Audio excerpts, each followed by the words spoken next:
महाराज अबू आझमींनी काल एक वारी संदर्भात वक्तव्य केलेलं आहे, कशा पद्धतीने वक्तव्य? सर्वप्रथम मी अखिल भाविक वारकरी मंडळाच्या माध्यमातून अबू आझमींचा जाहीर निषेध करतो, कारण त्यांनी वारी आणि वारी मार्गावरच्या गर्दीमुळे इतरांना होणारा त्रास डोळ्यासमोर ठेवून त्यांनी वक्तव्य केलं। वास्तविक पाहता त्यांना वारी कळलीच नाही, कारण वारी ही केवळ वारकरी आपली वारी पोच करायला पंढरपूरला जात नाही, तर समाजाला संस्कार विचार हे शिकवत समाजामध्ये संस्काराचं बीजारोपण करत ही वारी पंढरपूरला जात असते।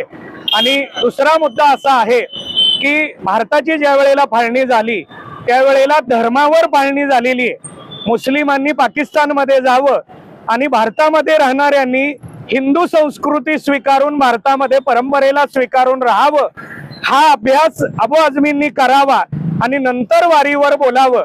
महाराष्ट्र शासनाने अबू आझमींना ताकीद द्यावी, त्यांच्यावर कारवाई करावी, अन्यथा अखिल भाविक वारकरी मंडळाच्या माध्यमातून आम्ही महाराष्ट्रभर तीव्र आंदोलन उभं करू।